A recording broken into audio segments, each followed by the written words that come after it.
Hello everyone, Shri भगवान दास तोरी महाविद्यालय के यूट्यूब चैनल पर आप सभी का फिर से स्वागत है।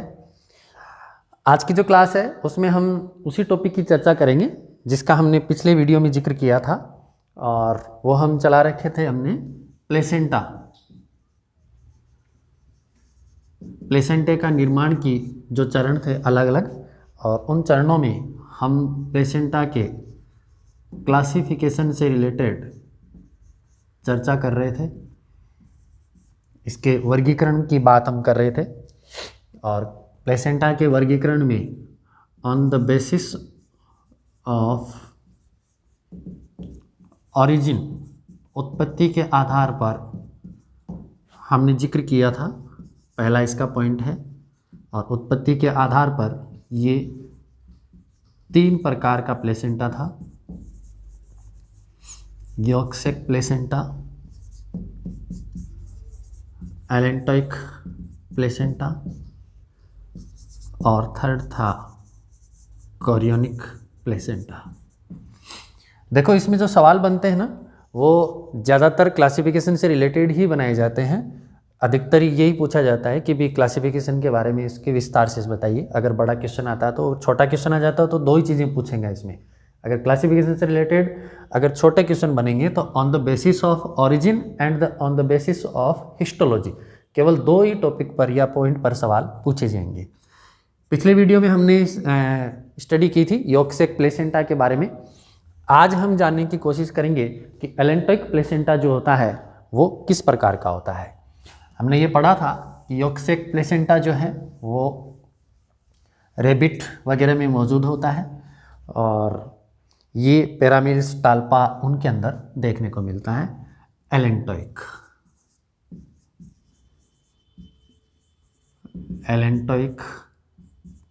टाइप का प्लेसेंटा, ठीक है। तो एलेंटोइक प्लेसेंटा में हम स्टडी करते हैं कि ये किस तरीके से मौजूद होता है।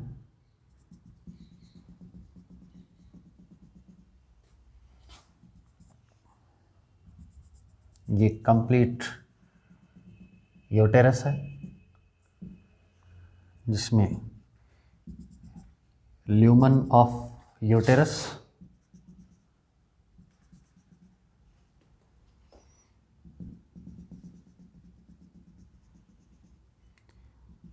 ट्रोफोब्लास्ट, और यहाँ पर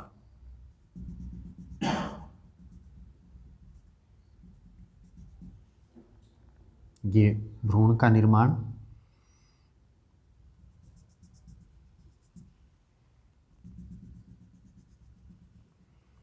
जैसा मैंने आपको बताया इसके नाम से ही पता चलता है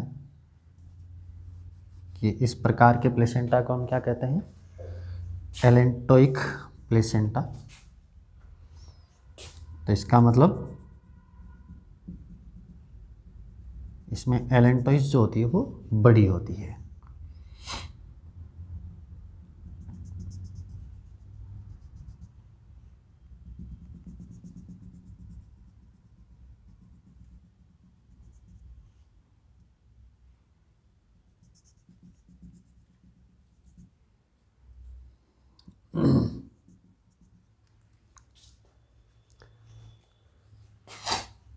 सबसे पहले आप आउटर स्ट्रक्चर बनाएंगे।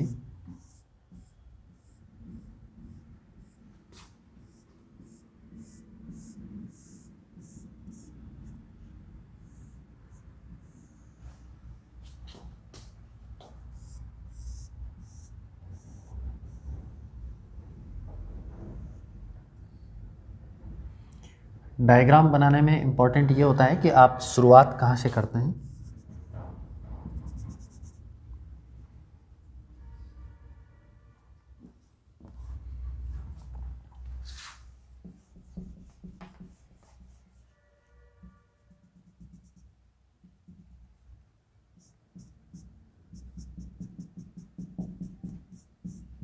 ये lumen of uterus,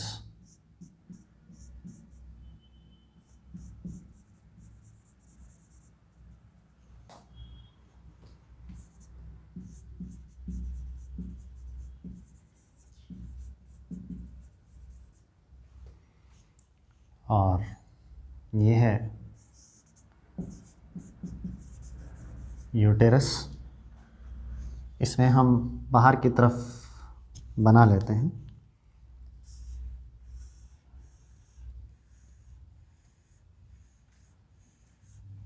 trophoblast,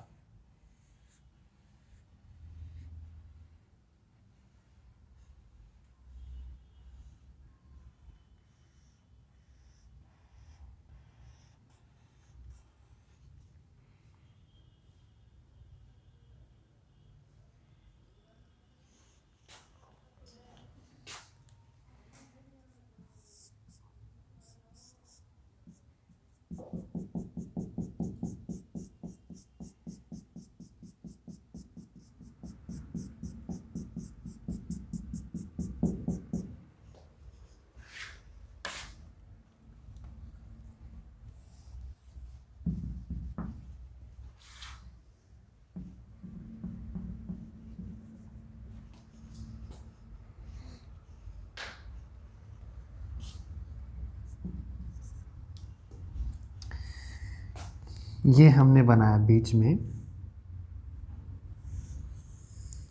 developing embryo.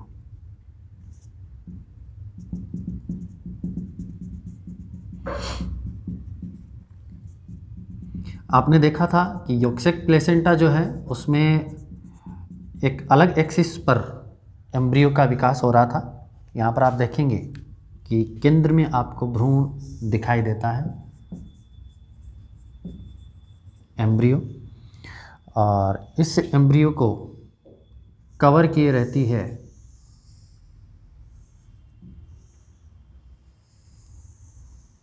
Amniotic cavity.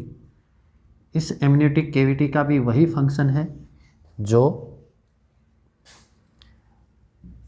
योक्सेक placenta में था। एमनियोटिक कैविटी, और इसमें भी क्या होता है, एमनियोटिक फ्लूइड भरा रहता है। ये फ्लूइड क्या करता है, इसको जो एक्सटर्नल स्ट्रोक जो लगते हैं, बाह्य आघात जो लगते हैं, उन आघात से सुरक्षा प्रदान करता है कि भ्रूण जो है वो इन दीवारों से टकरा करके इसके किसी भी प्रकार के जो उत्तक हैं वो नुकसान न पहुंचे उनको। ठीक है। फिर है नीचे की तरफ, इसमें एक बड़ी आकृति की कैविटी देखने को मिलती है,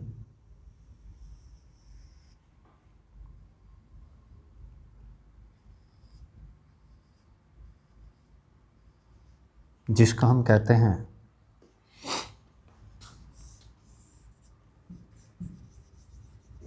एलेंटॉइस। ठीक है। और इस एलेंटॉइस में मौजूद रहती हैं एलेंटॉइक ब्लड वेसल्स। अब आप कहेंगे कि इस प्रकार के प्लेसेंटा में जो है वो योगसेक कहाँ पर है, क्योंकि योगसेक जो है यहाँ पर बहुत ही छोटी आकृति की पाई जाती है, और उस छोटी आकृति के कारण यहाँ पर जो इसको पोषक पदार्थ हैं वो कहाँ से मिलेंगे। तो योगसेक छोटी होती है, इसलिए इस प्रकार के एनिमल्स में प्लेसेंटा ज़्यादा विकसित होता है, और यहाँ पर बनने वाली जो ट्रोफोब्लास्ट वाली लेयर है ये क्या करेगी, कोरियोनिक विलाई का फॉर्मेशन करवा करके इस डेवलपिंग एम्ब्रियो को जो है पोषण प्रदान करवाएगी। ठीक है। इसलिए हम ये कहेंगे कि यहाँ पर जो योगसेक जो होती है वो बहुत ही छोटी आकृति की होती है। फिर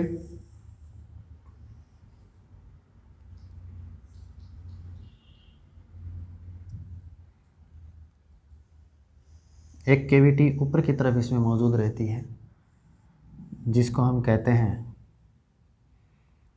एक्स्ट्रा एम्ब्रियोनिक सीलोम।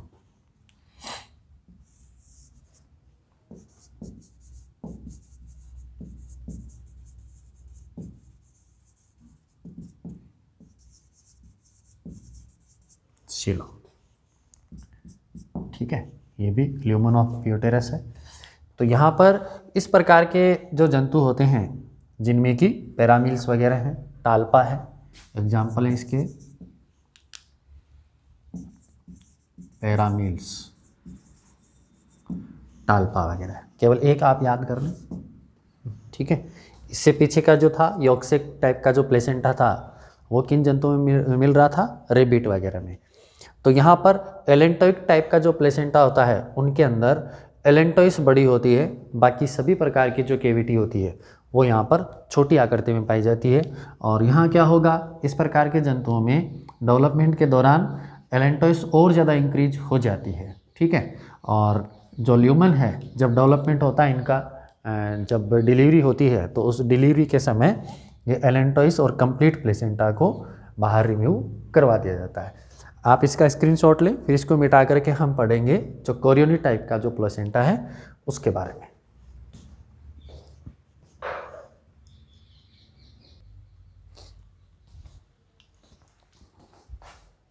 आपने इसका स्क्रीनशॉट ले लिया है तो हम आगे बढ़ते हैं यॉर्कशेयर प्लेसेंटा, सॉरी कोरियोनिक प्लेसेंटा की तरफ।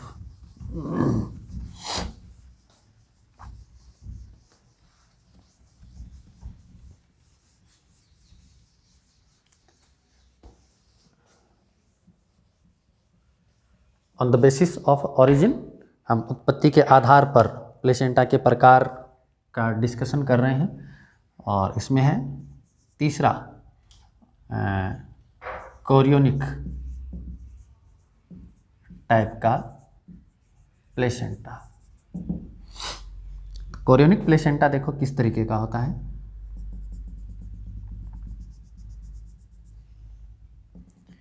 ये जो विकसित जंतु होते हैं, उच्च श्रेणी के जो जीव जंतु हैं, उनके अंदर इस प्रकार का ये डेवलपमेंट देखने को मिलता है।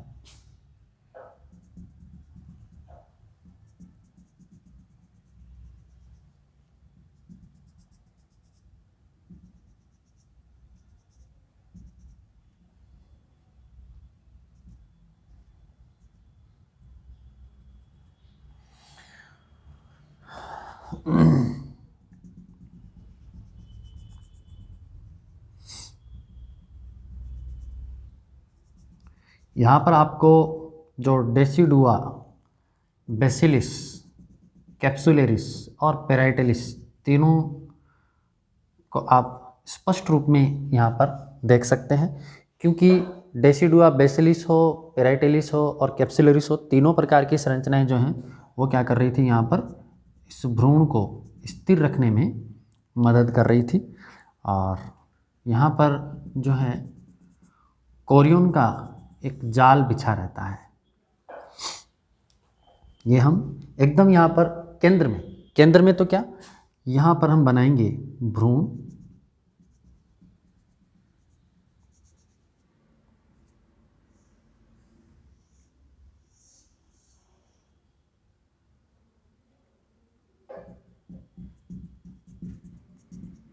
और इस भ्रूण से जुड़ी हुई एक बहुत ही छोटी केविटी यहाँ पर देखो। इस प्रकार के प्लेसेंटा में जो एलेंटोइस है वो भी छोटी होती है, और यहाँ पर यॉर्कशेयर जो होती है वो भी एक छोटी ही आकृति लिए हुए होती है।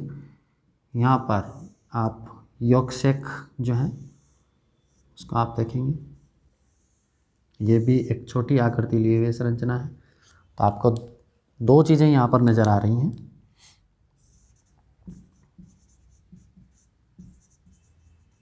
यॉर्कशेयर और एलेंटोइस, ठीक है। और ये डेसिडुआ के भाग हैं जहाँ प्लेसेंटा डेवलप हो रहा है। डेसिडुआ, बेसिलिस,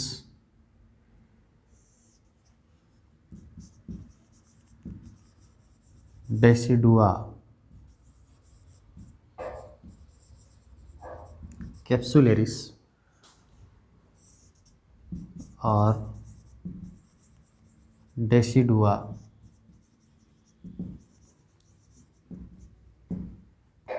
पेराइटेलिस। ये देखिए यहाँ पर आप डेसिडुआ को प्लेसेंटा के जो विभिन्न भाग हैं, मुख्य भाग हैं, उनको आप आसानी से विभक्त होते हुए देख सकते हैं यहाँ पर। और ये है ल्यूमन ऑफ यूटेरस, और इस ल्यूमन ऑफ यूटेरस के अंदर ये प्यालेनुमा जो भाग है ये डेसिडुआ पेराइटेलिस का फॉर्मेशन कर रहा है, और वह भाग जहाँ पर भ्रूण अवस्थित रहता है डेसिडुआ कैप्सुलरिस के नाम से जाना जाएगा, और ऊपर का भाग डेसिडुआ बेसिलिस जहाँ प्लेसेंटा स्थित रहता है।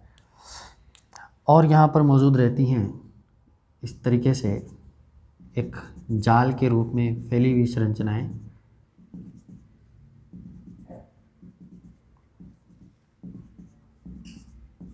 कोरियन का फॉर्मेशन करती हैं यहाँ पर, और ये कोरियोनिक वेलाई यहाँ पर मौजूद हैं।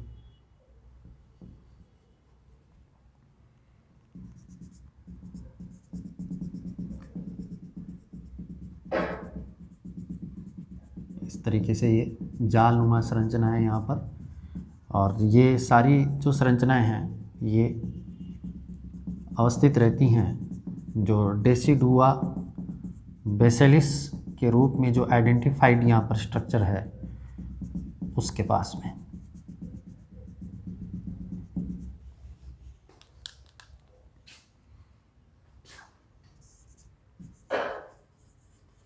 कोरियन, और इन्हीं कोरियन की सहायता से क्या होता है,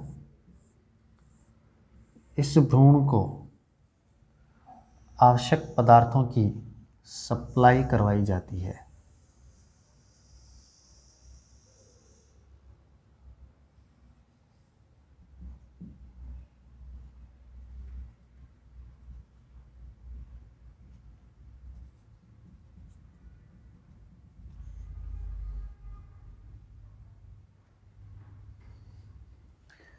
और यहाँ पर रहता है ये भ्रूण जो है कंप्लीट रूप से एमनियन के अंदर, यहाँ पर एमनियोटिक कैविटी भी मौजूद रहती है जिसके अंदर भ्रूण स्थित रहता है। ठीक है, तो हम ये कह सकते हैं कि यहाँ पर कोरियन जो है वो एक तरीके से डेसिडुआ को कंप्लीट रूप से कवर किए रहती है, और ये जो पूरी संरचना है कोरियन की, इस कोरियन का एक तरीके से ये जाल बना रहता है जो कि कंप्लीट भ्रूण को कवर करता है। ठीक है, ये आप चारों तरफ इसमें कोरियन का जाल आप बना लें। इस तरीके का जो डेवलपमेंट है वो आपको कहाँ देखने को मिलेगा, मेन तथा एप कपी जो होते हैं उनके अंदर। इस प्रकार के जंतुओं में घनिष्ठता भी अधिक रहती है, और उस इंटीमेसी या घनिष्ठता के बेसिस पर हम ये कह सकते हैं कि इन जंतुओं में डिलीवरी के टाइम पर जो है वो मात्रक उत्तकों को बहुत ही ज़्यादा नुकसान होता है।